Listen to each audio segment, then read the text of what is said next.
After the music started and Lovato sang Gangsta for Life, Freedom rose just slightly higher than 3 times the height of the nearby mountains. Once she breaks her near-Earth orbit, she seems to take off westward at about 1,000 miles an hour. Yet this is only an illusion, for while Freedom maintains altitude, leaving her near-Earth orbit allows the Earth to just spin underneath. The electromagnetic skin spread across the hull of Freedom is doing its job, allowing for frictionless travel within Earth's atmosphere. With a turn facing eastward and an upward motion, Una raises the nose heavenward, standing Freedom as it were on her tail.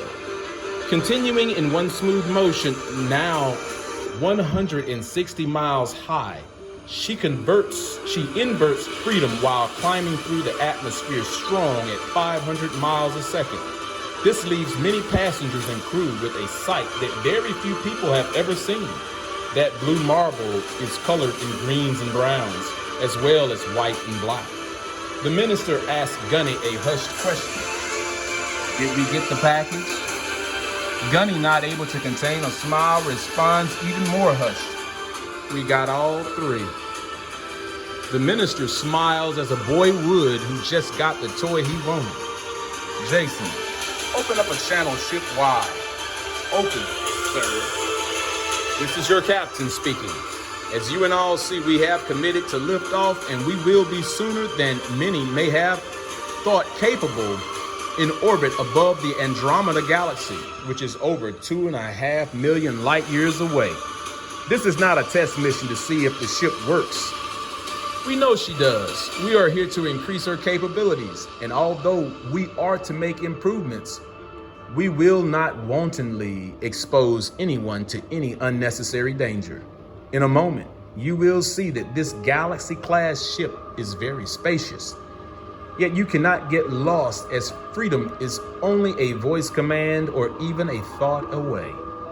Please, enjoy yourself fully and have full fun. Oh yeah, if we see any aliens, we'll let you know. Captain out. Comms closed, sir. Jason, said the minister. Yes, sir. Jason, I suggest you get that tone out of your mouth before I put something else in it.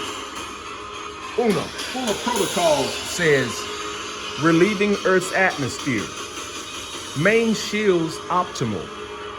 We are past the moon and gaining velocity within protocol. 21 times light speed, inverted slingshot maneuver around the sun in progress. The minister pulls another card and feeds it in.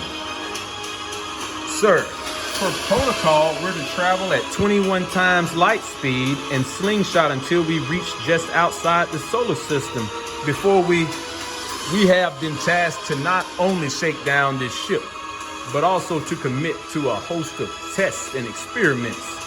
We must eventually see how long it would take us to evacuate the entire planet, among many other things. And yet for now, what is the probability of safely leaving this solar system due to an exploding sun? It means 144 times light speed and a ship 144 solar masses. When an order would be tasked to Freedom, which would adversely affect her crew or area of space where she is, she would inform us all. Also, she would neither accept nor engage the order. Charles and I spent many weeks going over the whole problems and resolutions matter. Una, but sir, engaged. Within moments, they successfully leave Earth's solar system.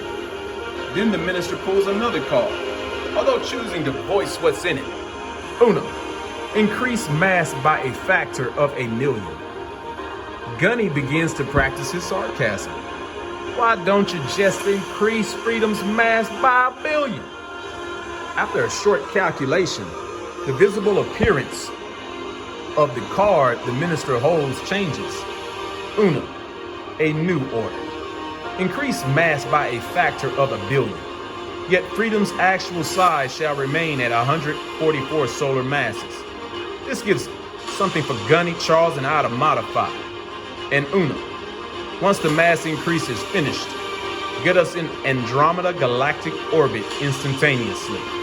We are to do this shakedown serious and in earnest. Two things about scalar waves. First, under normal circumstances, they travel 100 billion times faster than light.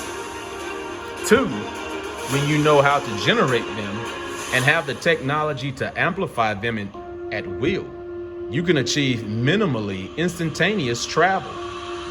The only downside is they make your container and containment shield fields extremely hot.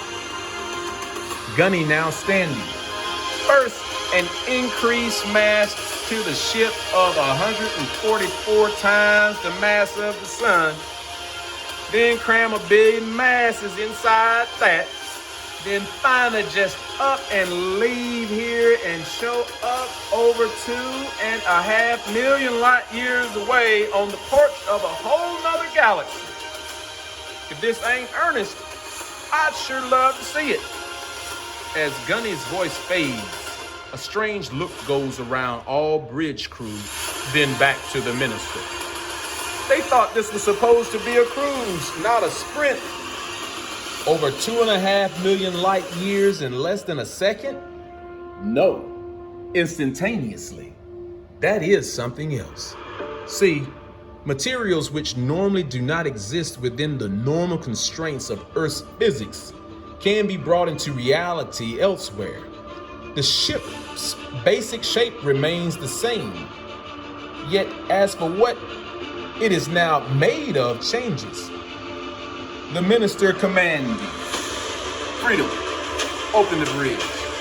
As many walls fall, what was indeed a huge room to begin with becomes a room the size of a large city, having walls well past the horizon into the next.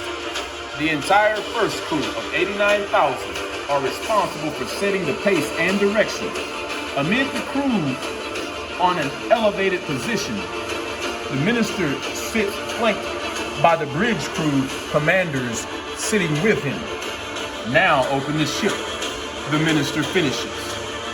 Everything Freedom senses and sees outside the propulsion tunnel is projected to the inside of this vast room and the entire first crew.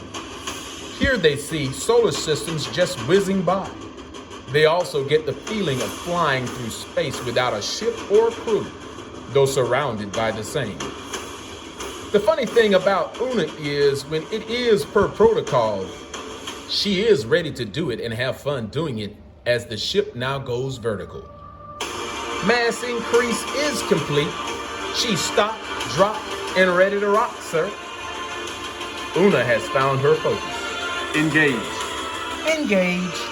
When a sound could be heard in outer space by the naked ear, one great big something sure would be sounding right now. A split second later, Freedom is in Andromeda galactic orbit. Sir, we have arrived. Una says with great chagrin. She is the pilot. Everyone else is at best a backseat driver. I can get used to this. Yeah, baby. Charles, the minister asked a question without asking anything. All within acceptable parameters, sir. Still too slow. Gives us something to work on, though. Right, Gunny? Too slow? My butt still ain't even here yet. Wait a minute. Nope. Is that? Nope. Still not? Hold on. Yeah. There it is. Whew. Thought for a minute there the back part of my front part was going to have to pull double duty. Way too slow, actually. Continues the minister. Jason, open up comms to away team holding. Open, sir. Mission 1. You did a lot of training in a short period of time on Earth. This is what it was made for. On Earth, Last I checked, the consensus was split. So the chances of you seeing ET or snowflakes and sand on fire is 50-50. You have your orders. So show the world back home whatever it is here to be seen. Remember, safety first. Above all else, when you would face an angry ET, a gentleman walks. He does not run. If it is scary, just haul ass. Captain out. Almost every passenger on board catches a beautiful sight of Earth's closest galactic neighbor face to face. She is just breathtaking. Being in space in general is quite peaceful. You might think being so close to Andromeda, you could count all her stars. But think about it. Could you count all the stars of the Milky Way when you were there? Exactly. But still, being here, you do not want to be any other place. Freedom. Release life spheres. Releasing 1,026 life spheres, each with one full away team. These spheres are released from 8 different locations from the bow of freedom, favoring more a light show at a distance. To the eye, one sees them all going away in a double helix pattern.